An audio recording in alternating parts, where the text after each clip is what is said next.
ನ್ಯೂಸ್ಗೆ ಸ್ವಾಗತ. ನಾನು ಪ್ರಿಯಾ. ಈಗ ಹೆಡ್ಲೈನ್ಸ್.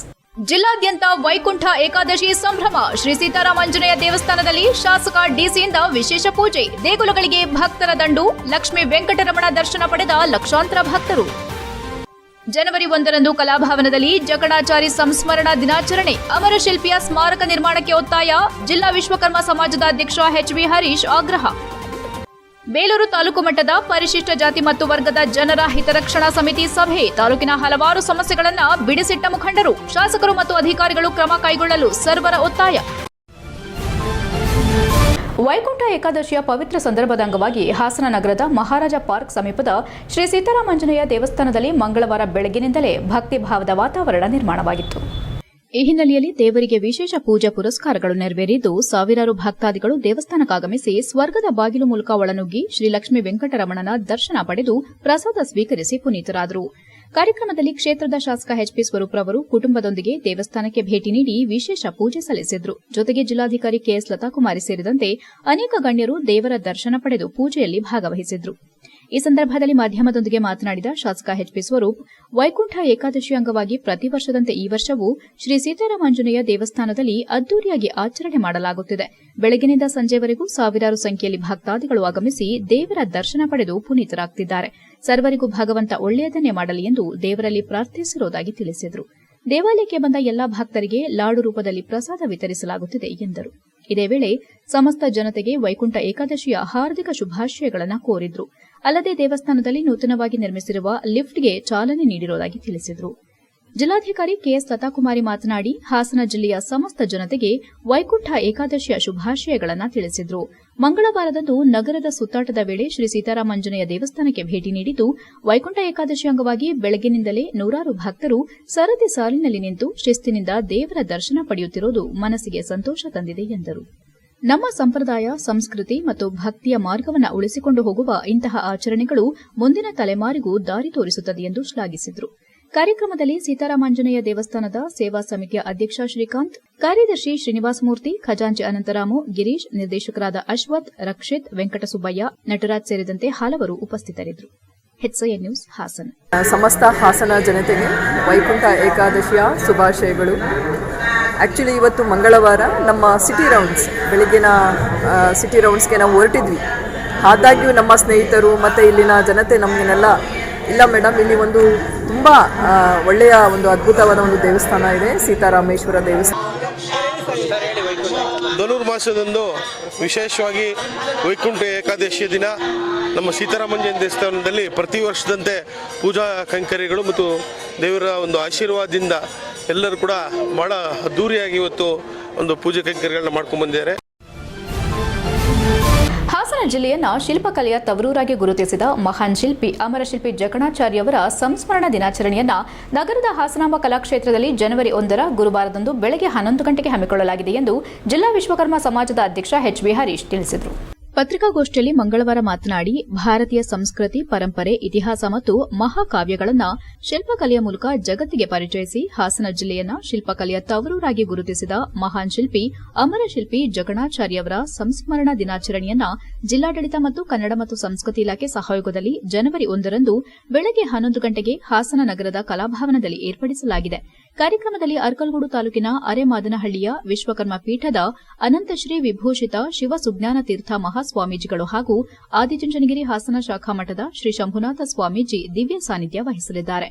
ಹಾಸನ ಆಕಾಶವಾಣಿಯ ನಿವೃತ್ತ ಕಾರ್ಯಕ್ರಮ ಮುಖ್ಯಸ್ಥ ವಿಜಯ್ ಅಂಗಡಿ ಅವರು ವಿಶೇಷ ಉಪನ್ಯಾಸ ನೀಡಲಿದ್ದು, ಜಿಲ್ಲೆಯ ಚುನಾಯಿತ ಜನಪ್ರತಿನಿಧಿಗಳು ಮತ್ತು ಹಿರಿಯ ಅಧಿಕಾರಿಗಳು ಭಾಗವಹಿಸಲಿದ್ದಾರೆ. ಈ ಸಂದರ್ಭದಲ್ಲಿ ಸಮಾಜದ ವಿವಿಧ ಕ್ಷೇತ್ರಗಳಲ್ಲಿ ಸಾಧನೆ ಮಾಡಿದ ಸಾಧಕರು ಮತ್ತು ಶಿಲ್ಪಿಗಳನ್ನು ಸನ್ಮಾನಿಸಲಾಗುವುದೆಂದು ಹಾಸನ ಜಿಲ್ಲಾ ವಿಶ್ವಕರ್ಮ ಸಮಾಜದ ಅಧ್ಯಕ್ಷ ಎಸಿ ನಾರಾಯಣ, ಉಪಾಧ್ಯಕ್ಷ ಕೆ ರಾಘವೇಂದ್ರ ಕುಮಾರ್ ಮತ್ತು ಪ್ರಧಾನ ಕಾರ್ಯದರ್ಶಿ ನಾಗರಾಜ್ ಕುಮಾರ್ ಈ ಐತಿಹಾಸಿಕ ಮತ್ತು ಸಾಂಸ್ಕೃತಿಕ ಮಹತ್ವದ ಕಾರ್ಯಕ್ರಮಕ್ಕೆ ಶಿಲ್ಪಕಲಾಸಕ್ತರು, ವಿಶ್ವಕರ್ಮ ಸಮಾಜದ ಬಾಂಧವರು ಮತ್ತು ಸಮಸ್ತ ನಾಗರಿಕರು ಹೆಚ್ಚಿನ ಸಂಖ್ಯೆಯಲ್ಲಿ ಭಾಗವಹಿಸಿ ಅಮರಶಿಲ್ಪಿಗೆ ಗೌರವ ಸಲ್ಲಿಸಬೇಕೆಂದು ಹಾಸನ ಜಿಲ್ಲಾ ವಿಶ್ವಕರ್ಮ ಸಮಾಜ ಮತ್ತು ಶ್ರೀ ಕ್ಷೇತ್ರ ಕಾಳಿಕಾಂಬ ಕಮಟೇಶ್ವರ ದೇವಾಲಯದ ವತಿಯಿಂದ ಮನವಿ ಮಾಡಲಾಗಿದೆ ಎಂದರು. ಕಾರ್ಯಕ್ರಮದ ಅಂಗವಾಗಿ ಜನವರಿ 1ರಂದು ಬೆಳಗ್ಗೆ 10 ಗಂಟೆಗೆ ಹಾಸನ ಬೇಲೂರು ರಸ್ತೆಯ ಉದ್ದೂರು ಗ್ರಾಮದ ರಿಂಗ್ ರಸ್ತೆ ಪ್ರಾರಂಭದ ವೃತ್ತಕ್ಕೆ ಹಾಸನ ಮಹಾನಗರ ಪಾಲಿಕೆಯ ನಿರ್ಣಯದಂತೆ ಅಮರಶಿಲ್ಪಿ ಜಕಣಾಚಾರ್ಯ ವೃತ್ತ ಎಂದು ನಾಮಕರಣ ಮಾಡಲಾಗುತ್ತದೆ ಎಂದರು. ಈ ಸಂದರ್ಭದಲ್ಲಿ ನಾಮಫಲಕವನ್ನು ಹಾಸನ ಲೋಕಸಭಾ ಕ್ಷೇತ್ರದ ಸಂಸದರಾದ ಶ್ರೇಯಸ್ ಎಂ ಪಟೇಲ್ ರವರು ಅನಾವರಣಗೊಳಿಸಲಿದ್ದಾರೆ ಎಂದರು. ಪತ್ರಿಕಾಗೋಷ್ಠಿಯಲ್ಲಿ ಜಿಲ್ಲಾ ವಿಶ್ವಕರ್ಮ ಸಮಾಜದ ಉಪಾಧ್ಯಕ್ಷ ಎಸಿ ನಾರಾಯಣ್, ಪ್ರಧಾನ ಕಾರ್ಯದರ್ಶಿ ಕೆ ರಾಘವೇಂದ್ರ ಕುಮಾರ್, ಮಾಜಿ ಅಧ್ಯಕ್ಷ ಜಿ ಕುಮಾರ್, ನಿರ್ದೇಶಕ ಕೆಟಿ ಯೋಗೇಶ್ ಇತರರು ಉಪಸ್ಥಿತರಿದ್ದರು. HIN news Haasan.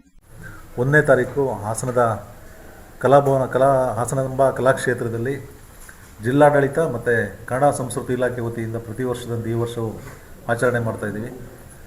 ಈ ಒಂದು ಸರ್ಕಾರದ ಕರೆಯೊಲಿನಂತೆ ನಾವು ಹಾಸನ ಜಿಲ್ಲಾ ವಿಶ್ವಕರ್ಮ ಸಮಾಜದ ಜಿಲ್ಲಾ ಘಟಕ ಮತ್ತು ತಾಲೂಕು ಘಟಕ ಸೇರಿದಂತೆ ನಮ್ಮ ಸಮಾಜದ ಜಿಲ್ಲೆಯ ಎಲ್ಲ ವಿಶ್ವಕರ್ಮ ಸಂಘ ಸಂಸ್ಥೆಗಳ ಸಂಯುಕ್ತ ಆಶ್ರಯದಲ್ಲಿ ಸಹಯೋಗದೊಂದಿಗೆ ಈ ಕಾರ್ಯಕ್ರಮವನ್ನು ವಿಜೃಂಭಣೆಯಿಂದ ನೆರವೇರಿಸಬೇಕು.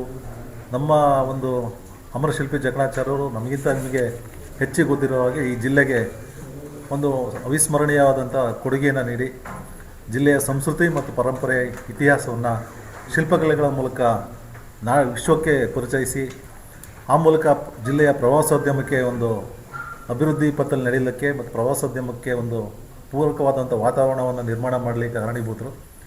ಅದಲ್ಲದೆ ಜಿಲ್ಲೆಗೆ ಏನು ಇವತ್ತು ಶಿಲ್ಪಕಲೆಗಳ ತವರೂರು ಅಂತ ಹೆಸರು ಬಂದಿದೆ, ಆ ಕೀರ್ತಿ ಬರಲಿಕ್ಕೆ ನಮ್ಮ ಅಮರಶಿಲ್ಪಿ ಜಕಣಾಚಾರ್ಯವರ ಕೊಡುಗೆ ತಾವೆಲ್ಲರಿಗೂ ಗೊತ್ತಿರೋ ಹಾಗೆ ಅತ್ಯದ್ಭುತವಾದಂಥ ಕೊಡುಗೆ. ಅಂತಹ ಒಂದು ಮೇರು ವ್ಯಕ್ತಿತ್ವವನ್ನು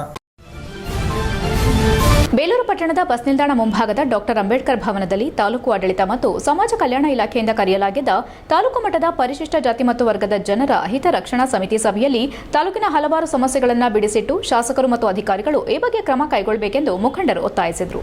ಸಭೆ ಪ್ರಾರಂಭವಾಗುತ್ತಿದ್ದಂತೆಯೇ ಕೆಲ ಮುಖಂಡರು ಪೊಲೀಸ್ ಠಾಣೆಗಳಲ್ಲಿ ದಾಖಲಾಗುತ್ತಿರುವ ಅಟ್ರಾಸಿಟಿ ಪ್ರಕರಣಗಳಲ್ಲಿ ಆರೋಪಿಗಳನ್ನು ಬಂಧಿಸುವಲ್ಲಿ ಪೊಲೀಸರು ವಿಫಲರಾಗುತ್ತಿದ್ದಾರೆ. ಜೊತೆಗೆ ಪ್ರಕರಣದ ತನಿಖೆಯನ್ನು ಸರಿಯಾಗಿ ಮಾಡಿ ನೋವು ಅನುಭವಿಸಿದವರಿಗೆ ನ್ಯಾಯ ಕೊಡಿಸಬೇಕಿದೆ. ಆದರೆ ಪ್ರಕರಣ ದಾಖಲಾದರೂ ಆರೋಪಿತರನ್ನು ಬಂಧಿಸುತ್ತಿಲ್ಲ ಎಂದು ಆರೋಪಿಸಿದರು. ರಾಜ್ಯ ಸಫಾಯಿ ಕರ್ಮಚಾರಿ ಆಯೋಗದ ಮಾಜಿ ಅಧ್ಯಕ್ಷ ಎಂಆರ್ ವೆಂಕಟೇಶ್ ಮಾತನಾಡಿ, ತಾಲೂಕಿನ ಪ್ರಸಾದಿಹಳ್ಳಿ ಗ್ರಾಮದಲ್ಲಿ 3 ದಶಕಗಳಿಂದಲೂ ಡಾಕ್ಟರ್ ಅಂಬೇಡ್ಕರ್ ಭವನ ನಿರ್ಮಿಸಲು ಕೆಲ ಸವರ್ಣೀಯರು ಬಿಡುತ್ತಿಲ್ಲ. ಅಂಬೇಡ್ಕರ್ ಭವನ ಇಲ್ಲಿ ನಿರ್ಮಾಣವಾದರೆ ದಿನಬೆಳಗ್ಗೆ ಎದ್ದು ಅವರ ಮುಖ ನೋಡಬೇಕು, ಹಾಗಾಗಿ ಇಲ್ಲೇ ಬೇಡ ಎಂದು ಮೂದಲಿಸುತ್ತಿದ್ದಾರಂತೆ. ಹಲವಾರು ಬಾರಿ ಭೂಮಿ ಪೂಜೆ ಬೇಕಂತಲೇ ಮುಂದೂಡಲಾಗಿದೆ. ಇತ್ತೀಚೆಗೆ ಶಾಸಕರು ಭೂಮಿ ಪೂಜೆಗೆ ದಿನಾಂಕ ನಿಗದಿ ಮಾಡಿದ್ರು, ಆದರೆ ಶಾಸಕರು ಹಿಂಬಾಲಕರ ಮಾತು ಕೇಳಿ ಮುಂದೂಡಿದ್ದಾರೆ. ಆದ್ದರಿಂದ ದಲಿತರು ಹಾಗೂ ಅಂಬೇಡ್ಕರ್ ಬಗ್ಗೆ ಕೆಟ್ಟದಾಗಿ ಮಾತನಾಡಿರುವವರ ವಿರುದ್ಧ ಸೂಕ್ತ ಕ್ರಮ ಕೈಗೊಳ್ಳಬೇಕು. ತಕ್ಷಣವೇ ಅಂಬೇಡ್ಕರ್ ಭವನಕ್ಕೆ ಭೂಮಿ ಪೂಜೆ ನೆರವೇರಿಸಿ ಅನುಕೂಲ ಕಲ್ಪಿಸಿಕೊಡಬೇಕು ಎಂದರು. ಪುರಸಭೆ ಮಾಜಿ ಅಧ್ಯಕ್ಷ ಸಿಎನ್ ದಾನಿ, ದಸಂಸ ವಿಭಾಗೀಯ ಸಂಘಟನಾ ಸಂಚಾಲಕ ಲಕ್ಷ್ಮಣ್ ಬೇಲೂರು, ಮುಖಂಡ ಹರೀಶ್ ಮೇಕೆದಾಟು, ಮುಖಂಡ ತಿರುಮನಹಳ್ಳಿ ಶಿವಕುಮಾರ್ ಮಾತನಾಡಿದರು. ಶಾಸಕ ಎಚ್ಕೆ ಸುರೇಶ್ ಮಾತನಾಡಿ, ಡಾಕ್ಟರ್ ಅಂಬೇಡ್ಕರ್ ಅವರ ಸಂವಿಧಾನದಿಂದಲೇ ಶಾಸಕನಾಗಿದ್ದೇನೆ. ನಾನು ಕೇವಲ ಒಂದು ಜಾತಿಗೆ ಸೀಮಿತವಾಗಿಲ್ಲ. ಕಾಂಗ್ರೆಸ್ ಸರ್ಕಾರ ಇದ್ರೂ ನನ್ನ ಸರ್ಕಾರ ಎಂದೇ ಕೆಲಸ ಮಾಡುತ್ತೇನೆ. ಸಚಿವ ಮಹದೇವಪ್ಪನವರ ಸಹಕಾರದಿಂದ ತಾಲೂಕಿಗೆ 30ಕ್ಕೂ ಹೆಚ್ಚು ಸಮುದಾಯ ಭವನಗಳು ಬಂದಿವೆ. ಸಚಿವ ಸತೀಶ್ ಜಾರಕಿಹೊಳಿ ಅವರ ಕೃಪಾ ಕಟಾಕ್ಷದಿಂದ ನೀರಾವರಿಗೆ ಸಾಕಷ್ಟು ಅನುದಾನ ಬಂದಿದೆ. ಪ್ರಸಾದಿಹಳ್ಳಿ ಅಂಬೇಡ್ಕರ್ ಭವನ ನಿರ್ಮಾಣದ ವಿಚಾರದಲ್ಲಿ ರಾಜಿ ಇಲ್ಲ. ಜಾತಿಗಳ ನಡುವೆ ಹೊಡೆದಾಟ ಮಾಡಿಸಿ ಮನೆ ಮುರಿಯುವ ರಾಜಕಾರಣ ನನ್ನದಲ್ಲ. ಅಂಬೇಡ್ಕರ್ ಭವನ ನಿರ್ಮಾಣ ವಿಚಾರದಲ್ಲಿ ಜಾತೀಯತೆ ತರುವುದು ಬೇಡ. ನಿರ್ಮಾಣದ ವಿಳಂಬಕ್ಕೆ ಕಾರಣ ಏನೆಂದು ವರದಿ ಕೇಳಿದ್ದು 1 ವಾರದ ಒಳಗೆ ಭೂಮಿ ಪೂಜೆ ನೆರವೇರಿಸಲಾಗುವುದು ಎಂದರು. ತಹಸೀಲ್ದಾರ್ ಶ್ರೀಧರ್ ಕಂಕನವಾಡಿ, ಸಮಾಜ ಕಲ್ಯಾಣ ಇಲಾಖೆ ಸಹಾಯಕ ನಿರ್ದೇಶಕ ಗ್ರೇಡ್ 1 ಲಿಂಗರಾಜ್, ಪುರಸಭೆ ಮುಖ್ಯಾಧಿಕಾರಿ ಶಿಗ್ಗಾವಿ, ಬಿಇಒ ಭಾಗ್ಯಮ್ಮ, ತಾಲೂಕು ಆರೋಗ್ಯಾಧಿಕಾರಿ ವಿಜಯ್, ಮಾಜಿ ತಾಲೂಕು ಪಂಚಾಯಿತಿ ಅಧ್ಯಕ್ಷ ಪರ್ವತಯ್ಯ, ಸದಸ್ಯ ಮಂಜುನಾಥ್, ಕರವೇ ಚಂದ್ರಶೇಖರ್, ಕುಮಾರ್ ಮರಿಯಪ್ಪ, ಬಾಬು ವೆಂಕಟೇಶ್, ಅಶೋಕ್, ಸತೀಶ್ ಸೇರಿದಂತೆ ಇತರರು ಹಾಜರಿದ್ದರು. HIN news Belur.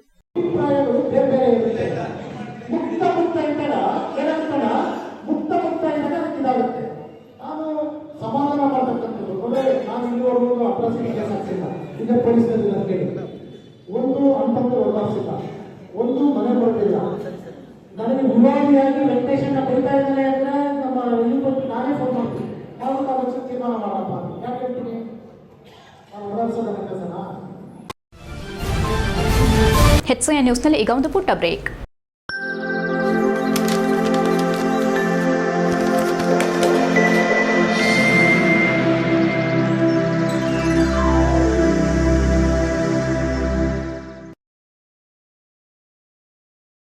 ಬ್ರೇಕ್ನ ನಂತರ ಹೆಚ್ಐಎನ್ ನ್ಯೂಸ್ಗೆ ಸ್ವಾಗತ. ಬೇಲೂರು ತಾಲೂಕಿನ ಹಳೇಬೀಡು ಹೋಬಳಿಯ ಸುಕ್ಷೇತ್ರ ಪುಷ್ಪಗಿರಿಯಲ್ಲಿ ಜನವರಿ 3 ರಿಂದ 6 ರವರೆಗೂ 4 ದಿನಗಳ ಕಾಲ ಸುಭಾಷ್ ಪಾಳೇಕರ್ ನೈಸರ್ಗಿಕ ಕೃಷಿ ಪದ್ಧತಿ ಕುರಿತು ನಡೆಯಲಿರುವ ಬೃಹತ್ ಕಾರ್ಯಾಗಾರದ ಮಾಹಿತಿ ಪ್ರಚಾರ ವಾಹನಕ್ಕೆ ಶನಿವಾರ ಪುಷ್ಪಗಿರಿ ಮಠದಲ್ಲಿ ಶ್ರೀ ಶ್ರೀ ಸೋಮಶೇಖರ ಶಿವಾಚಾರ್ಯ ಮಹಾಸ್ವಾಮಿಗಳು ಚಾಲನೆ ನೀಡಿದರು. ಈ ಬಗ್ಗೆ ಮಾತನಾಡಿದ ಅವರು, ರಾಜ್ಯ ರೈತ ಸಂಘ ಮತ್ತು ಹಸಿರು ಸೇನೆ ಹಾಗೂ ಪುಷ್ಪಗಿರಿ ಸಂಸ್ಥೆಗಳ ಜಂಟಿ ಆಶ್ರಯದಲ್ಲಿ ಈ ಕಾರ್ಯಕ್ರಮ ನಡೆಯಲಿದೆ. ನೈಸರ್ಗಿಕ ಕೃಷಿಯ ಪ್ರವರ್ತಕರು ಹಾಗೂ ಮಹಾರಾಷ್ಟದ ಪದ್ಮಶ್ರೀ ಪುರಸ್ಕೃತ ಡಾ ಸುಭಾಷ್ ಪಾಳೇಕರ್ ಈ ಶಿಬಿರದಲ್ಲಿ ಪಾಲ್ಗೊಂಡು ರೈತರಿಗೆ ವೈಯಕ್ತಿಕವಾಗಿ ಮಾರ್ಗದರ್ಶನ ನೀಡಲಿದ್ದಾರೆ. ರೈತರು ಕೃಷಿಗಾಗಿ ಹೊರಗಿನಿಂದ ಯಾವುದೇ ದುಬಾರಿ ಸಾಮಗ್ರಿಗಳನ್ನು ಖರೀದಿಸದೆ ತಮ್ಮ ಹೊಲದಲ್ಲಿಯೇ ಲಭ್ಯವಿರುವ ವಸ್ತುಗಳಿಂದ ಬೀಜೋಪಚಾರ, ಗೊಬ್ಬರ ಮತ್ತು ಕೀಟನಾಶಕಗಳನ್ನು ತಯಾರಿಸಿಕೊಳ್ಳುವ ಮೂಲಕ ಪರಿಸರ ಸ್ನೇಹಿ ಹಾಗೂ ಆರೋಗ್ಯಕರ ಕೃಷಿ ಮಾಡುವ ತಂತ್ರಜ್ಞಾನವನ್ನು ಇಲ್ಲಿ ಕಲಿಸಲಾಗುತ್ತದೆ. ರೈತ ಸಮುದಾಯವು ಸಾಲದ ಸುಳಿಯಿಂದ ಹೊರಬಂದು ಬೀಜದಿಂದ ಮಾರುಕಟ್ಟೆವರೆಗೂ ಸ್ವಾವಲಂಬಿಯಾಗಬೇಕು ಮತ್ತು ಮಣ್ಣಿನ ಫಲವತ್ತತೆಯನ್ನು ಕಾಪಾಡಿಕೊಂಡು ರೋಗಮುಕ್ತ ಬೆಳೆಗಳನ್ನು ಬೆಳೆಯಬೇಕು ಎಂಬುದು ಈ ಕಾರ್ಯಾಗಾರದ ಆಶಯವಾಗಿದೆ ಎಂದರು. ರಾಸಾಯನಿಕ ಮುಕ್ತ ಕೃಷಿ ಹೇಗೆ ಸಾಧ್ಯ ಎಂಬುದಕ್ಕೆ ಉತ್ತರವಾಗಿ ವಿವಿಧ ರಾಜ್ಯಗಳ ಯಶಸ್ವಿ ರೈತರು ತಮ್ಮ ಅನುಭವಗಳನ್ನು ಹಂಚಿಕೊಳ್ಳಲಿದ್ದಾರೆ. ಕೃಷಿಯಲ್ಲಿ ನಷ್ಟ ಮತ್ತು ಮಾರುಕಟ್ಟೆ ಅವಲಂಬನೆಯಿಂದ ಯುವ ಜನರು ಕೃಷಿಯಿಂದ ದೂರ ಸರಿಯುತ್ತಿರುವುದನ್ನು ತಡೆಯಲು ಈ ಪದ್ಧತಿ ಸಹಕಾರಿಯಾಗಿದೆ. ಕಾರ್ಯಾಗಾರದ ವಸತಿ ಮತ್ತು ಊಟದ ವ್ಯವಸ್ಥೆಗಾಗಿ ಒಬ್ಬರಿಗೆ ₹800 ಶುಲ್ಕ ನಿಗದಿಪಡಿಸಲಾಗಿದ್ದು, ಆಸಕ್ತರು ಮೊಬೈಲ್ ಸಂಖ್ಯೆ 7676280136ಗೆ ವಾಟ್ಸ್ಆಪ್ ಮಾಡಬೇಕಾಗಿದೆ ಎಂದರು. ಈ ಸಂದರ್ಭದಲ್ಲಿ ರಾಜ್ಯ ಸಾಮೂಹಿಕ ರೈತ ಮಂಡಳಿ ಅಧ್ಯಕ್ಷ ಮೂರ್ತಿ ಕಣಗಾಲ್, ಮಂಜು ಮರ್ಕುಲಿ, ರಾಜ್ಯ ಸಾಮೂಹಿಕ ರೈತ ಮಂಡಳಿಯ ಬಿಟ್ಟಗೌಡನಹಳ್ಳಿ ಪ್ರಕಾಶ್, ಬಿಟ್ಟಗೌಡನಹಳ್ಳಿ ಸುರೇಶ್, ರಾಜಣ್ಣ ಮತ್ತಿತರರು ಉಪಸ್ಥಿತರಿದ್ದರು. HCN news, Belur. ನಾಗರಿಕ ಬಂಧುಗಳೇ ಹಾಗೂ ರೈತ ಬಾಂಧವರೇ, ಪುಷ್ಪಗಿರಿ ಕ್ಷೇತ್ರದಲ್ಲಿ ಒಂದು ಐತಿಹಾಸಿಕ ಕಾರ್ಯಕ್ರಮ ಜನವರಿ 3ರಿಂದ 6ರವರೆಗೆ ನಿರಂತರವಾಗಿ 4 ದಿನಗಳ ಕಾಲ ನಡೀತಾ ಇದೆ. ರಾಜ್ಯ ಮತ್ತು ರಾಷ್ಟ್ರ ಮಟ್ಟದ ನೈಸರ್ಗಿಕ ಕೃಷಿ ಪದ್ಧತಿಯನ್ನ ರಾಜ್ಯದ ಮೂಲೆ ಮೂಲೆಗೂ ತಲುಪಿಸುವ ಸಲುವಾಗಿ ರೈತರನ್ನ ಸ್ವಾವಲಂಬಿಯಾಗಿ ಈ ರಾಜ್ಯದಲ್ಲಿ, ದೇಶದಲ್ಲಿ ರೈತರಿಗೆ ಮಾಹಿತಿ ಕೊಡಬೇಕು, ರೈತರನ್ನ ಬೆಳೆಸಬೇಕು ಅನ್ನೋ ಸಲುವಾಗಿ ರಾಜ್ಯ ರೈತ ಸಂಘ ಹಾಗೂ ಹಸಿರು ಸೇನೆ ಸಮ್ಮುಖದಲ್ಲಿ ಒಗ್ಗಟ್ಟನ್ನು ಪ್ರದರ್ಶನ ಮಾಡುವ ಜೊತೆಯಲ್ಲಿ ಎಲ್ಲರ ಕೈ ಜೋಡಿಸಿ ಕಾರ್ಯಕ್ರಮವನ್ನು ಹಮ್ಮಿಕೊಂಡಿದ್ದಾರೆ. ಪ್ರೊಫೆಸರ್ ನಂಜುಂಡಸ್ವಾಮಿಯವರ ಆದರ್ಶಗಳನ್ನು ಮತ್ತು ಇಡೀ ರೈತರಿಗಾಗಿ ಜೀವನ ಮುಡುಪಾಗಿಟ್ಟ ಎಲ್ಲ ರೈತ ಹೋರಾಟಗಾರರ ನಿಜವಾಗ್ಲೂ ಅವರ ಹೊಳೆನರಸೀಪುರ ತಾಲೂಕಿನ ಕಸಬಾ ಹೋಬಳಿ ಶ್ರೀಮಠದ ಕಾವಲು ಗ್ರಾಮದಲ್ಲಿ ನಡೆಯುತ್ತಿರುವ ಕಲ್ಲು ಗಣಿಗಾರಿಕೆ, ಎಂಸ್ಯಾಂಡ್ ಹಾಗೂ ಕಲ್ಲುಪುಡಿ ಘಟಕದಿಂದ ಪರಿಸರ, ಮಾನವ ಆರೋಗ್ಯ ಮತ್ತು ಕೃಷಿಗೆ ತೀವ್ರ ಹಾನಿಯಾಗುತ್ತಿದೆ ಎಂದು ಆರೋಪಿಸಿ ಗಣಿಗಾರಿಕೆ ಲೈಸೆನ್ಸ್ ರದ್ದುಪಡಿಸಬೇಕೆಂದು ಗ್ರಾಮಸ್ಥರು, ಸುತ್ತಲಿನ ನಿವಾಸಿಗಳು ಜಿಲ್ಲಾಡಳಿತಕ್ಕೆ ಮನವಿ ಸಲ್ಲಿಸಿದರು. ಇದೇ ವೇಳೆ ಗ್ರಾಮದ ಕುಮಾರಸ್ವಾಮಿ ಮಾಧ್ಯಮದೊಂದಿಗೆ ಮಾತನಾಡಿ, ಗ್ರಾಮದ ಸರ್ವೆ ನಂಬರ್ 6ರಲ್ಲಿ ಸುಮಾರು 15 ಎಕರೆ ಪ್ರದೇಶಕ್ಕೆ 25/3/2017ರಂದು QLR HMG 536 ಅಡಿಯಲ್ಲಿ KM ಮೋಹನ್ ಅವರಿಗೆ 20 ವರ್ಷಗಳ ಕಾಲ ಗಣಿಗಾರಿಕೆ ಅನುಮತಿ ನೀಡಲಾಗಿದೆ. ಆದರೆ ಈ ಅನುಮತಿ ನೀಡುವ ಮುನ್ನ ಪರಿಸರದ ಮೇಲೆ ಬೀರೋ ಪರಿಣಾಮಗಳ ಕುರಿತು ಯಾವುದೇ ತಜ್ಞರ ವರದಿ ಅಥವಾ ಸ್ಥಳೀಯ ಅಧಿಕಾರಿಗಳ ಅಭಿಪ್ರಾಯ ಪಡೆಯಲಾಗಿಲ್ಲ ಎಂದು ಮನವಿಯಲ್ಲಿ ಉಲ್ಲೇಖಿಸಲಾಗಿದೆ. ಗಣಿಗಾರಿಕೆ ಹಾಗೂ ಕಲ್ಲು ಪುಡಿ ಮಾಡುವಾಗ ಹೊರಬರುವ ಧೂಳು ವಾಯು ಮಾಲಿನ್ಯ ಉಂಟು ಮಾಡುತ್ತಿದ್ದು, ಶಬ್ದ ಮಾಲಿನ್ಯವು ಮಿತಿ ಮೀರುತ್ತಿದೆ. ಸುತ್ತಮುತ್ತ ಪ್ರಾಥಮಿಕ, ಪ್ರೌಢಶಾಲೆ, ಕಾಲೇಜು ಮತ್ತು ಹಾಸ್ಟೆಲ್ಗಳಿರೋದ್ರಿಂದ ಮಕ್ಕಳ ವಿದ್ಯಾಭ್ಯಾಸ ಮತ್ತು ಆರೋಗ್ಯದ ಮೇಲೆ ದುಷ್ಪರಿಣಾಮ ಬೀರುತ್ತಿದೆ. ಹೇಮಾವತಿ ಬಲದಂಡೆ ನಾಲೆ ಕಾಲುವೆಯ ನೀರನ್ನು ಗಣಿಗಾರಿಕೆಗೆ ಬಳಸುತ್ತಿರುವುದರಿಂದ ಜಲ ಮಾಲಿನ್ಯ ಹೆಚ್ಚಾಗಿ ನೂರಾರು ರೈತರಿಗೆ ಕೃಷಿಗೆ ನೀರಿನ ಸಮಸ್ಯೆ ಎದುರಾಗಿದೆ ಎಂದರು. ಸ್ಫೋಟಕಗಳು ಮತ್ತು ಭಾರೀ ಯಂತ್ರೋಪಕರಣಗಳಿಂದ ಬೆಟ್ಟಗುಡ್ಡಗಳನ್ನು ಅಗೆದು ನೂರಾರು ಮರಗಳನ್ನು ಕತ್ತರಿಸಿರುವುದರಿಂದ ಅರಣ್ಯ ನಾಶವಾಗಿ ಪ್ರಾಣಿ ಪಕ್ಷಿಗಳ ನೈಸರ್ಗಿಕ ವಾಸಸ್ಥಾನ ಹಾನಿಗೊಳಗಾಗಿದೆ. ಧೂಳಿನ ಪರಿಣಾಮದಿಂದ ಗ್ರಾಮಸ್ಥರಲ್ಲಿ ಅಸ್ತಮಾ, ಉಸಿರಾಟದ ತೊಂದರೆಗಳು ಹೆಚ್ಚಾಗಿದ್ದು, ಸ್ಫೋಟಕಗಳ ಶಬ್ದದಿಂದ ಶ್ರವಣ ಶಕ್ತಿಗೆ ಹಾನಿಯಾಗುತ್ತಿದೆ. ಸುತ್ತಮುತ್ತಲ ಗ್ರಾಮಗಳ ಮನೆಗಳಿಗೆ ಬಿರುಕು, ಗಾಜು ಒಡೆಯುವಂತಹ ಹಾನಿ ಸಂಭವಿಸಿದೆ ಎಂದು ಆರೋಪಗಳಿವೆ ಎಂದು ದೂರಿದರು. ಕ್ರಷರ್ಗೆ 15 ಎಕರೆ ಮಾತ್ರ ಅನುಮತಿ ಇದ್ದರೂ ಲೈಸೆನ್ಸ್ದಾರರು 80ರಿಂದ 100 ಎಕರೆಗೂ ಹೆಚ್ಚು ಪ್ರದೇಶವನ್ನು ಅಕ್ರಮವಾಗಿ ಒತ್ತುವರಿ ಮಾಡಿ ಗಣಿಗಾರಿಕೆ ನಡೆಸುತ್ತಿದ್ದಾರೆ.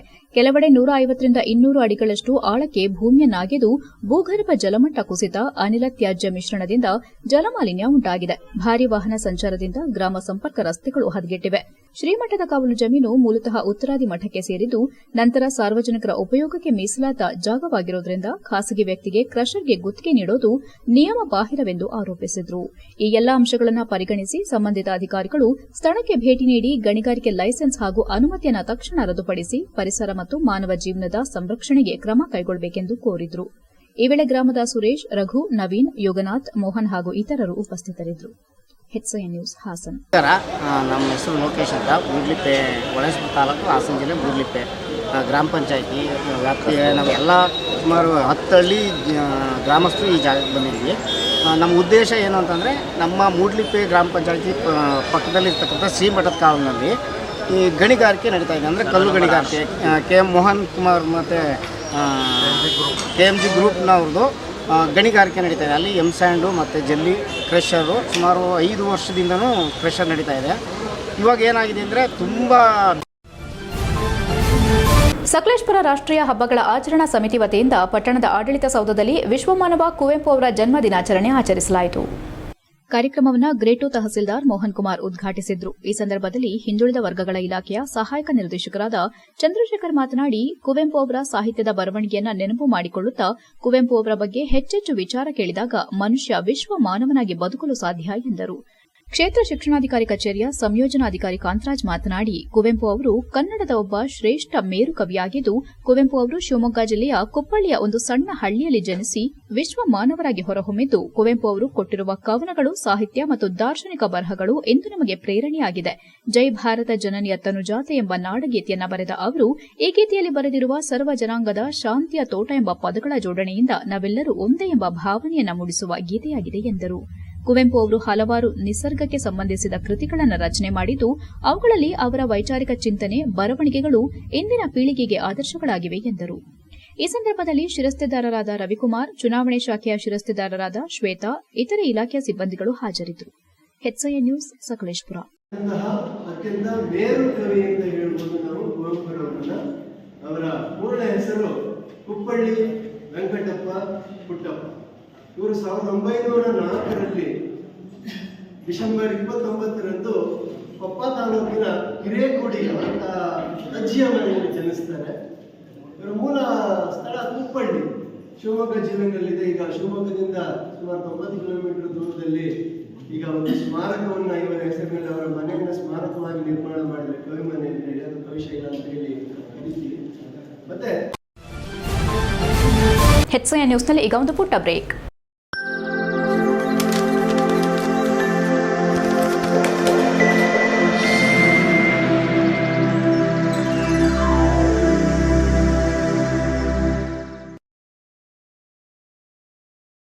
ಬ್ರೇಕ್ನ ನಂತರ HCN ನ್ಯೂಸ್ಗೆ ಸ್ವಾಗತ. ಸಮಾಜದ ನಿರ್ಮಾಣದಲ್ಲಿ ಕಾರ್ಮಿಕರ ಪಾತ್ರ ಅನನ್ಯ. ಕಾರ್ಮಿಕರು ತಾವು ಕಷ್ಟಪಟ್ಟು ದುಡಿದ ಹಣವನ್ನು ಅನಗತ್ಯವಾಗಿ ವ್ಯರ್ಥ ಮಾಡದೆ ಉಳಿತಾಯ ಮಾಡುವ ಮೂಲಕ ತಮ್ಮ ಮಕ್ಕಳ ಶಿಕ್ಷಣ ಮತ್ತು ಉತ್ತಮ ಭವಿಷ್ಯಕ್ಕಾಗಿ ವಿನಿಯೋಗಿಸಬೇಕೆಂದು ಶಾಸಕ HK ಸುರೇಶ್ ಕಿವಿಮಾತು ಹೇಳಿದರು. ಬೇಲೂರು ಪಟ್ಟಣದ ವೀರಶೈವ ಕಲ್ಯಾಣ ಮಂಟಪದಲ್ಲಿ ತಾಲೂಕು ಆಡಳಿತ, ತಾಲೂಕು ಪಂಚಾಯಿತಿ, ಕಾರ್ಮಿಕ ಇಲಾಖೆ ಮತ್ತು ಅನಿಕೇತನ ಸಂಸ್ಥೆಯ ಸಂಯುಕ್ತಾಶ್ರಯದಲ್ಲಿ ಆಯೋಜಿಸಲಾಗಿದ್ದ ಬ್ರಿಡ್ಜ್ ಕೋರ್ಸ್ ಫಲಾನುಭವಿಗಳಿಗೆ ಪ್ರಮಾಣ ಪತ್ರ, ಸುರಕ್ಷತಾ ಕಿಟ್ ವಿತರಣೆ ಕಾರ್ಯಕ್ರಮವನ್ನು ಉದ್ಘಾಟಿಸಿ ಮಾತನಾಡಿದ ಅವರು, ಬೆಳಗ್ಗೆಯಿಂದ ಸಂಜೆವರೆಗೂ ಕಷ್ಟಪಟ್ಟು ದುಡಿದ ಹಣವನ್ನ ಸಂಜೆ ಮದ್ಯಪಾನದಂತಹ ಚಟಗಳಿಗೆ ವ್ಯಯಿಸಬೇಡಿ, ಮಿತವಾಗಿ ಖರ್ಚು ಮಾಡಿ ಕುಟುಂಬದ ಏಳಿಗೆಗಾಗಿ ಹಣ ಉಳಿಸಿ ಎಂದ ಶಾಸಕರು, ಇಂದು ದೇಶದ ಉನ್ನತ ಹುದ್ದೆಗಳಲ್ಲಿ ಇರುವವರು ಹೆಚ್ಚಿನವರು ಕಾರ್ಮಿಕರ ಮಕ್ಕಳೇ ಆಗಿದ್ದಾರೆ. ನಿಮ್ಮ ಮಕ್ಕಳು ಸಹ ವಿದ್ಯಾವಂತರಾಗಿ ಸಮಾಜದ ಮುಖ್ಯವಾಹಿನಿಗೆ ಬರಬೇಕು. ಸರ್ಕಾರ ನೀಡುವ ಸುರಕ್ಷತಾ ಕಿಟ್ಗಳನ್ನು ವೃತ್ತಿ ಬದುಕಿನಲ್ಲಿ ಸಮರ್ಪಕವಾಗಿ ಬಳಸಿಕೊಳ್ಳಿ. ವಿಮೆ ಸೇರಿದಂತೆ ಇಲಾಖೆಯಿಂದ ಸಿಗುವ ಸೌಲಭ್ಯಗಳ ಬಗ್ಗೆ ಮಾಹಿತಿ ಪಡೆದು ಪ್ರಯೋಜನ ಪಡೆಯಿರಿ ಎಂದು ತಿಳಿಸಿದರು.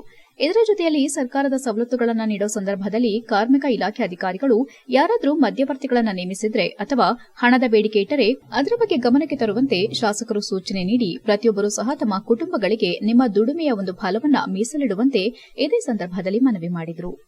ಕಾರ್ಯಕ್ರಮದಲ್ಲಿ ಮಾತನಾಡಿದ ತಹಸೀಲ್ದಾರ್ ಶ್ರೀಧರ್ ಕಂಕನವಾಡಿ, ಅಸಂಘಟಿತ ವಲಯದ ಕಾರ್ಮಿಕರು ಸರ್ಕಾರದ ಸೌಲಭ್ಯಗಳಿಂದ ವಂಚಿತರಾಗಬಾರದು. ಅದಕ್ಕಾಗಿ ಪ್ರತಿಯೊಬ್ಬರೂ ಈ ಶ್ರಮ್ ಕಾರ್ಡ್ ನೋಂದಣಿ ಮಾಡಿಕೊಳ್ಳುವುದು ಅಗತ್ಯ. ಇದರಿಂದ ಪಿಂಚಣಿ, ವೈದ್ಯಕೀಯ ಸೌಲಭ್ಯ ಮತ್ತು ವಿಮೆ ಪಡೆಯಲು ಸುಲಭವಾಗುತ್ತದೆ. ಅರೆಹಳ್ಳಿ ಹೋಬಳಿ ಹೊರತುಪಡಿಸಿ ಉಳಿದ ಭಾಗಗಳಲ್ಲಿ ನೋಂದಣಿ ಕಡಿಮೆ ಇದ್ದು, ಮುಂದಿನ ದಿನಗಳಲ್ಲಿ ಹೋಬಳಿ ಮಟ್ಟದಲ್ಲಿ ಕ್ಯಾಂಪ್ ಆಯೋಜಿಸಲಾಗುವುದು ಎಂದರು. ಕಾರ್ಯಕ್ರಮದಲ್ಲಿ ಕಾರ್ಮಿಕ ಇಲಾಖೆ ಅಧಿಕಾರಿ ವಿಜಯಕುಮಾರ್, ಅನಿಕೇತನ ಸಂಸ್ಥೆಯ ಮುಖ್ಯಸ್ಥ ಹರ್ಷವರ್ಧನ್ ಮತ್ತು ವಿವಿಧ ಸಂಘಟನೆಗಳ ಮುಖಂಡರು ಉಪಸ್ಥಿತರಿದ್ದರು. HCN news Belur. ಕಾರ್ಮಿಕರಿಗೆ ಒತ್ತು ಕೊಡ್ತಕ್ಕಂಥ ಕೆಲಸವನ್ನ ಮಾಡ್ತಾ ಇದೆ. ನೋಂದಣಿಯನ್ನ ಮಾಡ್ಕೊಳ್ತಕ್ಕಂಥ, ಯಾಕಂದ್ರೆ ಯಾವುದೋ ಸಂದರ್ಭದಲ್ಲಿ ನಾವು ಮೇಲಿನ ಕೆಲಸವನ್ನ ಮಾಡ್ತಾ ಇರ್ತೀವಿ. ಎಲ್ಲರೂ ಸಹ ಜೀವನವನ್ನ ಒಂದಷ್ಟು ಪಬ್ಲಿಕ್ಗೆ ಇಟ್ಟು ಕೆಲಸವನ್ನ ಮಾಡ್ತಾ ಇರ್ತೀವಿ. ನೋಂದಣಿಯನ್ನ ಮಾಡ್ಕೊಳ್ತಕ್ಕಂಥದ್ದು ಬಹು ಮುಖ್ಯವಾಗಿದೆ. ನಾನು ನಿಮ್ಮಲ್ಲಿ ವಿನಂತಿಯನ್ನ ಮಾಡ್ತೀನಿ, ಎಲ್ಲಾ ಕಾರ್ಮಿಕರು ನಿಮ್ಗೆ ಅದಕ್ಕೆ ವೆಚ್ಚ ಆಗೋದಿಲ್ಲ. ನೋಂದಣಿ ಖರ್ಚು ಬಿಟ್ಟೆ ಕ್ರೀಡಾಭಿಮಾನಿಗಳಿಗೆ ಹೊಸ ವರ್ಷದ ಕೊಡುಗೆಯಾಗಿ doctor Suraj Revanna sports and culture association ವತಿಯಿಂದ ಡಾಕ್ಟರ್ ಸೂರಜ್ ರೇವಣ್ಣ ಕಪ್ 5.0 ರಾಜ್ಯಮಟ್ಟದ ಕಬಡ್ಡಿ ಟೂರ್ನಿಯು ಜನವರಿ 3 ಮತ್ತು 4, 2026ರಂದು ಚನ್ನರಾಯಪಟ್ಟಣದಲ್ಲಿ ಸರ್ಕಾರಿ ಮಾಧ್ಯಮಿಕ ಶಾಲಾ ಆವರಣದಲ್ಲಿ ನಡೆಯಲಿದೆ ಎಂದು ಅಸೋಸಿಯೇಷನ್ ವರ್ಕಿಂಗ್ ಅಧ್ಯಕ್ಷ ನಾಗರಾಜ್ ತಿಳಿಸಿದರು.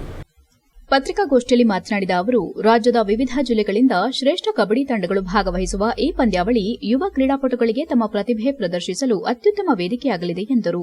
ಕ್ರೀಡಾ ಸಂಸ್ಕೃತಿಯನ್ನು ಬೆಳೆಸುವ ಜೊತೆಗೆ ಗ್ರಾಮೀಣ ಪ್ರತಿಭೆಗಳನ್ನು ರಾಷ್ಟಮಟ್ಟಕ್ಕೆ ಪರಿಚಯಿಸುವುದು ಈ ಟೂರ್ನಿಯ ಪ್ರಮುಖ ಉದ್ದೇಶವಾಗಿದೆ.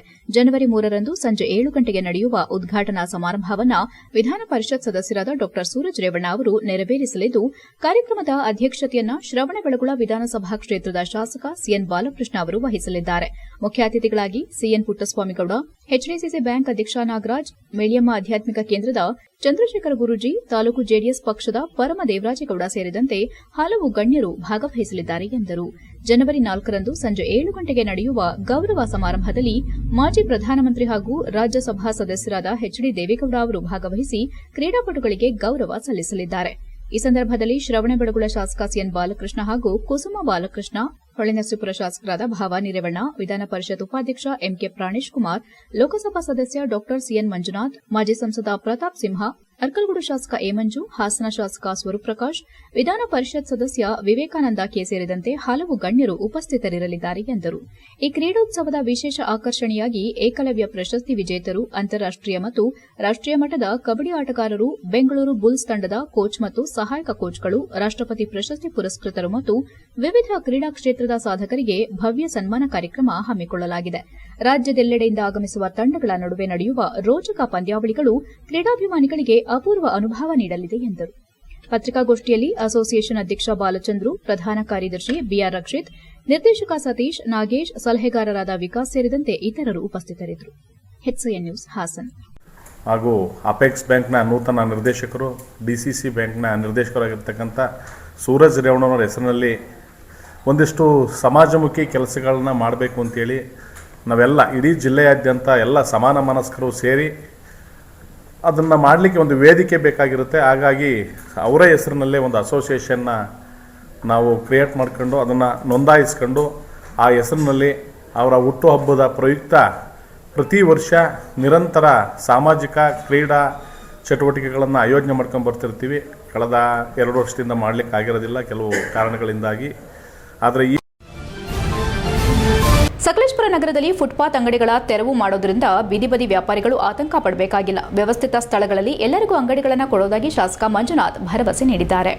ಮಂಗಳವಾರ ಶಾಸಕರ ಗೃಹ ಕಚೇರಿಯಲ್ಲಿ ಪತ್ರಿಕಾಗೋಷ್ಠಿಯಲ್ಲಿ ಮಾತನಾಡಿದ ಶಾಸಕ ಮಂಜುನಾಥ್ ಅವರು, ನಗರದ ಸೌಂದರ್ಯ, ಸಾರ್ವಜನಿಕರ ಸುರಕ್ಷತೆ ಮತ್ತು ಪಾದಾಚಾರಿಗಳ ಸುಗಮ ಸಂಚಾರದ ಹಿತದೃಷ್ಟಿಯಿಂದ ಸಕಲೇಶಪುರ ನಗರದಲ್ಲಿ ಫುಟ್ಪಾತ್ ಮೇಲೆ ಕಾರ್ಯನಿರ್ವಹಿಸುತ್ತಿದ್ದ ಅಂಗಡಿಗಳ ತೆರವು ಕಾರ್ಯಾಚರಣೆ ಕೈಗೊಳ್ಳಲಾಗಿದೆ.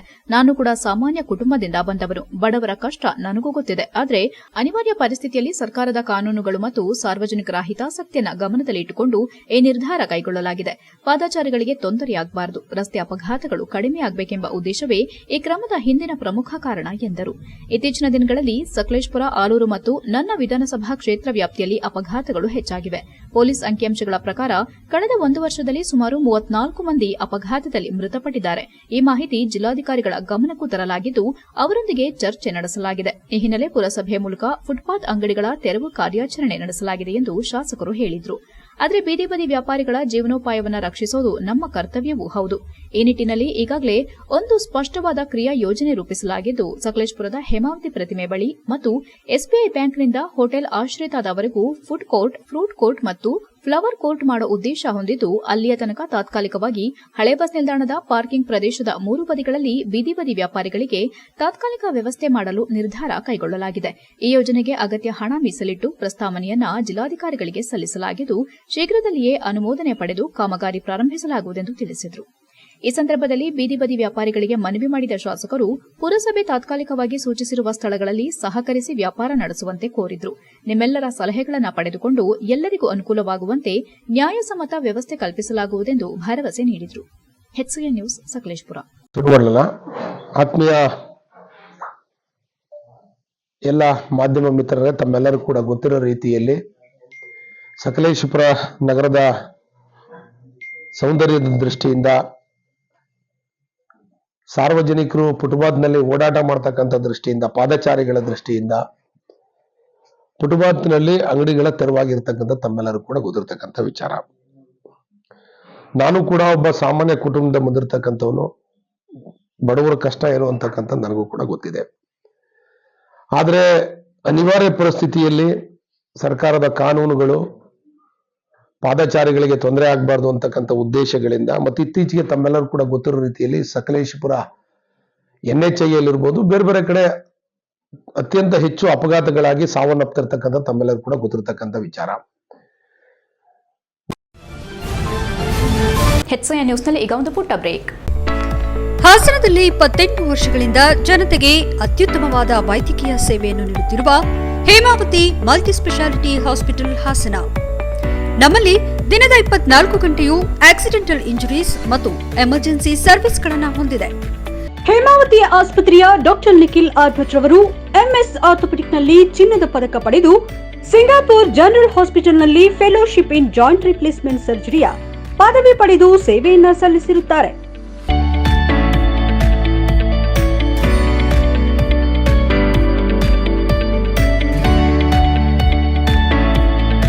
ನಮ್ಮಲ್ಲಿ ಆಂಬ್ಯುಲೆನ್ಸ್ ಸೇವೆಯೂ ಲಭ್ಯ. ಇನ್ನೇಕೆ ತಡ? ನೀವು ಯಾವುದೇ ಮೂಳೆ ಸಮಸ್ಯೆ ಹೊಂದಿದ್ದರೆ ಹಿಂದೆ ಭೇಟಿ ನೀಡಿ. ಹೇಮಾವತಿ ಮಲ್ಟಿಸ್ಪೆಷಾಲಿಟಿ ಹಾಸ್ಪಿಟಲ್, ಉತ್ತರ ಬಡಾವಣೆ, ಹಾಸನ. ಬ್ರೇಕ್ನ ನಂತರ HCI ನ್ಯೂಸ್ಗೆ ಸ್ವಾಗತ. ಚನ್ನರಾಯಪಟ್ಟಣ ತಾಲೂಕು ಗ್ಯಾರಂಟಿ ಅನುಷ್ಠಾನ ಸಮಿತಿ ಅಧ್ಯಕ್ಷ LP ಪ್ರಕಾಶ್ ಗೌಡ ನೇತೃತ್ವದಲ್ಲಿ ಪಟ್ಟಣದ KSRTC ಬಸ್ ನಿಲ್ದಾಣಕ್ಕೆ ಭೇಟಿ ನೀಡಿ ಮೂಲಭೂತ ಸೌಲಭ್ಯ ಸೇರಿದಂತೆ ಪ್ರಯಾಣಿಕರ ಕುಂದುಕೊರತೆಯನ್ನು ಪರಿಶೀಲಿಸಿ ಅಧಿಕಾರಿಗಳಿಗೆ ಕೈಗೊಳ್ಳಬೇಕಾದ ಕ್ರಮಗಳನ್ನು ಸೂಚಿಸಿದರು. ಗ್ಯಾರಂಟಿ ಸಮಿತಿ ಅನುಷ್ಠಾನ ಅಧ್ಯಕ್ಷ ವಕೀಲ LP ಪ್ರಕಾಶ್ ಗೌಡ, ಸಮಿತಿ ಕಾರ್ಯದರ್ಶಿ ತಾಲೂಕು ಪಂಚಾಯಿತಿ ಕಾರ್ಯನಿರ್ವಹಣಾಧಿಕಾರಿ GR ಹರೀಶ್ ಸೇರಿ ಸಮಿತಿ ಸದಸ್ಯರು ಬೆಳಗ್ಗೆ KSRTC ಬಸ್ ನಿಲ್ದಾಣಕ್ಕೆ ಭೇಟಿ ನೀಡಿ ನಿಲ್ದಾಣವನ್ನೆಲ್ಲ ಸುತ್ತಾಡಿ ಮಹಿಳಾ ಪ್ರಯಾಣಿಕರೊಂದಿಗೆ ಶಕ್ತಿ ಯೋಜನೆಯ ಕುರಿತಾಗಿ ಸಾಧಕ ಬಾಧಕಗಳನ್ನು ಚರ್ಚಿಸಿದರು. ನಂತರ ನಿಲ್ದಾಣದ ಶೌಚಾಲಯವನ್ನು ವೀಕ್ಷಿಸಿ ಶುಚಿತ್ವವಿಲ್ಲದಿರುವ ಬಗ್ಗೆ ಅಸಮಾಧಾನ ವ್ಯಕ್ತಪಡಿಸಿದರು. ಮೂತ್ರ ವಿಸರ್ಜನೆಗೆ ₹2 ಬದಲಾಗಿ ₹5 ಪಡೆಯುತ್ತಿರುವ ಬಗ್ಗೆ ದೂರು ಬಂದ ಹಿನ್ನೆಲೆ ಟೆಂಡರ್ದಾರರನ್ನ ಪ್ರಶ್ನಿಸಿದ್ರು. ನಂತರ ಹೋಟೆಲ್ಗೆ ತೆರಳಿದ್ರು. ಅಲ್ಲಿನ ಅಡುಗೆ ಕೋಣೆ ಸಿಬ್ಬಂದಿಗಳೊಂದಿಗೆ ಚರ್ಚಿಸಿ ಇಡ್ಲಿಗೆ ಬಳಸುವ ಬಟ್ಟೆ, ಅಡುಗೆಗೆ ಬಳಸುವ ಪಾತ್ರೆ, ಪರಿಕರಗಳನ್ನು ಪರಿಶೀಲನೆ ನಡೆಸಿ ತಿಂಡಿಯ ರುಚಿ ನೋಡಿ ಹೋಟೆಲ್ನಲ್ಲಿ ಶುಚಿತ್ವ ಕಾಪಾಡೋದ್ರ ಜೊತೆಗೆ ಗುಣಮಟ್ಟ ಕಾಯ್ದುಕೊಳ್ಳುತ್ತಿರುವ ಬಗ್ಗೆ ಮೆಚ್ಚುಗೆ ವ್ಯಕ್ತಪಡಿಸಿ ಅಡುಗೆಗೆ ಬಳಸುವ ಕೆಲ ಪಾತ್ರೆ ಸೇರಿ ಪರಿಕರಗಳನ್ನು ಬದಲಾಯಿಸುವಂತೆ ಸೂಚಿಸಿದರು. ಸಮಿತಿಯು ಮುಂದುವರೆದು ನಿಲ್ದಾಣದಲ್ಲಿ ಅಳವಡಿಸಲಾಗಿರುವ ಶುದ್ಧ ನೀರಿನ ಘಟಕವನ್ನು ಪರಿಶೀಲನೆ ನಡೆಸಿ ಇರುವ 2 ಘಟಕಗಳಲ್ಲಿ ಶಾಸಕರ ಅನುದಾನದಿಂದ ಹಾಕಲಾಗಿರುವ ಘಟಕದಲ್ಲಿ ನೀರು ಬರದಿದ್ದರ ಬಗ್ಗೆ ಮತ್ತು ವಿಧಾನ ಪರಿಷತ್ ಸದಸ್ಯ ಗೋಪಾಲಸ್ವಾಮಿಯವರ ಅನುದಾನದಿಂದ ನಿರ್ಮಾಣ ಮಾಡಲಾಗಿರುವ ನೀರಿನ ಘಟಕ ಕೆಟ್ಟು ನಿಂತಿರುವುದನ್ನು ಪ್ರಶ್ನಿಸಿದರು. ಇನ್ನು ಶಿಶುಪಾಲನಾ ಕೇಂದ್ರ, ಪೊಲೀಸ್ ಚೌಕಿ ಸೇರಿ ಆವರಣದಲ್ಲಿ ಶುಚಿತ್ವದ ಕುರಿತಾಗಿ ಪರಿಶೀಲನೆ ನಡೆಸಿದರು. ಈ ವೇಳೆ ಮಾತನಾಡಿದ ಸಮಿತಿ ಅಧ್ಯಕ್ಷ ಪ್ರಕಾಶ್ ಗೌಡರವರು ರಾಜ್ಯ ಸಮಿತಿಯ ನಿರ್ದೇಶನದ ಮೇರೆಗೆ ಬಸ್ ನಿಲ್ದಾಣ ಭೇಟಿ ನೀಡಿ ಅಲ್ಲಿನ ಸಮಸ್ಯೆಗಳು, ಕುಂದುಕೊರತೆಗಳು ಕುರಿತಾಗಿ ವರದಿ ನೀಡುವಂತೆ ಸೂಚಿಸಿದ ಹಿನ್ನೆಲೆ ಸಮಿತಿ ಸದಸ್ಯರು ಭೇಟಿ ನೀಡಿದ್ದೇವೆ. ಪ್ರಯಾಣಿಕರು ಶಕ್ತಿ ಯೋಜನೆಯಿಂದ ಹೆಚ್ಚು ಲಾಭವಾಗುತ್ತಿದೆ ಎಂದಿದ್ದಾರೆ ಎಂದರು. ಈ ವೇಳೆ ಗ್ಯಾರಂಟಿ ಸಮಿತಿಯ ಸದಸ್ಯರಾದ ರಂಗಸ್ವಾಮಿ, ನವೀನ್, ಅರಳಾಪುರ ನಾಗೇಶ್, ಜನಾರ್ದನ್, ರಂಗಸ್ವಾಮಿ, ಚೋಳೇನಹಳ್ಳಿ ಗಣೇಶ್, ಬಸ್ ನಿಲ್ದಾಣ ಘಟಕ ವ್ಯವಸ್ಥಾಪಕ ನೂತನ್, ನಿಲ್ದಾಣಾಧಿಕಾರಿ ಕೃಪಾಕರ್, ಜಗದೀಶ್ ಉಪಸ್ಥಿತರಿದ್ದರು. HCI news, Channarayapatna. Channarayapatna taluk guarantee ಅನುಷ್ಠಾನ ತಾಲೂಕು ಪಂಚಾಯಿತಿ ಸದಸ್ಯರಾದ ಹರೀಶ್ ಅವರ ಜೊತೆಗೂಡಿ ರಾಜ್ಯ ಸಮಿತಿಯ ನಿರ್ದೇಶನದಂತೆ Channarayapatna taluk bus stand visit ಮಾಡಿ ಅಲ್ಲಿರ್ತಕ್ಕಂಥ ಸ್ವಚ್ಛತೆ ಮತ್ತು ಕುಂದುಕೊರತೆಗಳ ಬಗ್ಗೆ ಒಂದು ವರದಿ ಕೊಟ್ಟಿದ್ದೀವಿ. ನಮ್ಮ ರಾಜ್ಯ ಸಮಿತಿ ಕೇಳಿತ್ತು. ಆ ಪ್ರಕಾರ ನಮ್ಮ ಸದಸ್ಯರು ಒಪ್ಪಿಕೊಂಡು ಬಂದಿದ್ದೀವಿ. ಇಲ್ಲಿ ನೋಡಿದಾಗ ನಾವು ಮೊದಲನೇದಾಗಿ ಕೆಲವು ಪ್ರಯಾಣಿಕರನ್ನು ವಿಚಾರಣೆ ಮಾಡಿದ್ವಿ. ಬಸ್ ಸ್ವಚ್ಛತೆ ಬಗ್ಗೆ ನೋಡಿದ್ವಿ. ವಿಶ್ರಾಂತಿ ಗೃಹ ಮತ್ತು ಎಲ್ಲವನ್ನು ನಾವು ಸರ್ಚ್ ಮಾಡೋ ಸಂದರ್ಭದಲ್ಲಿ ಹೋಟೆಲ್ನು ಕೂಡ ನಾವು ಸರ್ಚ್ ಮಾಡಿದ್ವಿ. ನಮಗೆ ಮೊದಲು ಕಂಡು ಬಂದದ್ದು ಒಂದು ಸ್ವಲ್ಪ ಟಾಯ್ಲೆಟ್ಸನ್ನು ಕ್ಲೀನಾಗಿ ಇಟ್ಕೊಂಡಿಲ್ಲ ಅನ್ನೋದು ಮಾಹಿತಿ ಬಂದಿದೆ. ಯಾಕೆಂದರೆ ಅಲ್ಲಿ ₹2 ಫಿಕ್ಸರು ಕೂಡ ₹5 ಹಣ ತಗುತ್ತದೆ. ಎರಡನೇದು, ಇಲ್ಲಿ ನಮಗೆ ವಿಶ್ರಾಂತಿ ಗೃಹ ಇಲ್ಲ. ಅಲ್ಲಿ ಶಿಶುಪಾಲನಾ ಕೊಠಡಿಯಿಂದ ಮಾಡ್ಕೊಂಡಿದ್ದಾರೆ, ವಿಶ್ರಾಂತಿ ಗೃಹ ಇಲ್ಲ. ಮೂರನೇದು, ಜೊತೆಗೆ ಇಲ್ಲಿ ಬಸ್ಸುಗಳ ಸಂಖ್ಯೆ ಜಾಸ್ತಿ ಬೇಕು ಅಂತ ಪ್ರಯಾಣಿಕರು ಹೇಳ್ತಾ ಇದ್ದಾರೆ. ಸ್ವಚ್ಛತೆ ಬಗ್ಗೆ ಕೇಳಿದರೆ ನಿರಂತರವಾಗಿ ರಸ್ತೆ ಅಪಘಾತಗಳು ಉಂಟಾಗುತ್ತಿರುವ ಬಾಳುಪೇಟೆಯ ಬೆಂಗಳೂರು-ಮಂಗಳೂರು ರಾಷ್ಟ್ರೀಯ ಹೆದ್ದಾರಿಯಲ್ಲಿ 1.24 ಕಿಲೋಮೀಟರ್ ಉದ್ದ ಸರ್ವಿಸ್ ರಸ್ತೆ ಶೀಘ್ರದಲ್ಲೇ ಕಾಮಗಾರಿ ಶುರುವಾಗಲಿದೆ ಎಂದು ಶಾಸಕ ಮಂಜು ಹೇಳಿದರು. NHA ಬೆಂಗಳೂರು-ಮಂಗಳೂರು ಚತುಷ್ಪಥದಲ್ಲಿ ಅಪಘಾತಗಳ ಸಂಖ್ಯೆ ಹೆಚ್ಚಾಗುತ್ತಿರುವುದರಿಂದ ರಾಷ್ಟ್ರೀಯ ಹೆದ್ದಾರಿ ಪ್ರಾಧಿಕಾರ ಯೋಜನಾ ನಿರ್ದೇಶಕರೊಂದಿಗೆ ಸೋಮವಾರ ಆಲೂರಿನಿಂದ ಮಾರನಹಳ್ಳಿವರೆಗೆ ಹೆದ್ದಾರಿ ಪರಿಶೀಲನೆ ನಡೆಸಿದ ನಂತರ ಸುದ್ದಿಗಾರರೊಂದಿಗೆ ಮಾತನಾಡಿದರು. ಬಾಳುಪೇಟೆ ಜೆಪಿ ನಗರ ನಡುವೆ 1 ವರ್ಷದಲ್ಲಿ ಹಲವು ರಸ್ತೆ ಅಪಘಾತಗಳು ಸಂಭವಿಸಿ ಜೀವಹಾನಿಯಾಗಿದೆ. ಈ ವ್ಯಾಪ್ತಿಯಲ್ಲಿ ಬ್ಲಾಸಂ, ಸಿದ್ದಣ್ಣಯ್ಯ ಮತ್ತು ವಿವೇಕ ಕಾನ್ವೆಂಟ್ 3 ಶಾಲೆಗಳಿವೆ. ಮಕ್ಕಳು ಮಾತ್ರವಲ್ಲ, ಎಲ್ಲರೂ ಅಪಾಯದಲ್ಲಿ ನಡೆದು ಹೋಗಬೇಕಾಗಿರುವುದರಿಂದ ಅಲ್ಲಿಗೆ ಒಂದು ಸರ್ವಿಸ್ ರಸ್ತೆ ಬೇಕೆಂದು ಕೇಂದ್ರ ಭೂ ಸಾರಿಗೆ ಸಚಿವ ನಿತಿನ್ ಗಡ್ಕರಿ ಅವರಿಗೆ ಮನವಿ ಪತ್ರ ನೀಡಲಾಗಿತ್ತು. ಈ ಕಾಮಗಾರಿ ಅನುಮೋದನೆಗೊಂಡು ಟೆಂಡರ್ ಸಹ ಆಗಿದ್ದು ಕಾಮಗಾರಿ ಶುರುವಾಗುತ್ತದೆ. ಶಾಲೆಗಳಿರುವ ಇದೇ ಪ್ರದೇಶದಲ್ಲಿ ಒಂದು ಕಡೆಯಿಂದ ಮತ್ತೊಂದು ಕಡೆಗೆ ಹೋಗಲು ಸ್ಕೈವಾಕ್ ನಿರ್ಮಾಣ ಮಾಡುವಂತೆಯೂ ಸಹ ಮನವಿ ಸಲ್ಲಿಸಲಾಗಿದೆ ಎಂದರು. ಮಳಲಿ, ಕೌಡಹಳ್ಳಿ ಸಂಪರ್ಕ ಕಲ್ಪಿಸುವ ಜಾಗಗಳಲ್ಲಿಯೂ ಅಪಘಾತಗಳು ಸಂಭವಿಸುತ್ತಿವೆ. ಈ 2 ಕಡೆ ಫ್ಲೈಓವರ್ ನಿರ್ಮಾಣ ಮಾಡುವಂತೆ ಈ ಹಿಂದೆಯೇ ಮನವಿ ಸಲ್ಲಿಸಲಾಗಿದ್ದು, ಈ ಬಗ್ಗೆ ಎನ್ಎಚ್ಎಐ ಅಧಿಕಾರಿಗಳು ಸಹ ಪ್ರಸ್ತಾವನೆ ಸಲ್ಲಿಸಿದ್ದಾರೆ. ಈ 2 ಕಡೆ ಫ್ಲೈಓವರ್ ಅಗತ್ಯವಿದೆ ಎಂದರು. ಕೆಂಪೇಗೌಡ ಪ್ರತಿಮೆ ವೃತ್ತದಲ್ಲಿ ಹೆದ್ದಾರಿಯಿಂದ ಪಟ್ಟಣದ ಕಡೆಗೆ, ಪಟ್ಟಣದ ಕಡೆಯಿಂದ ಹೆದ್ದಾರಿಗೆ ಹೋಗಲು ಸರಿಯಾದ ರಕ್ಷಣೆ ಇಲ್ಲ. ಜೀವ ಕೈಯಲ್ಲಿ ಹಿಡಿದುಕೊಂಡು ಹೆದ್ದಾರಿ ದಾಟಬೇಕಾಗಿದೆ.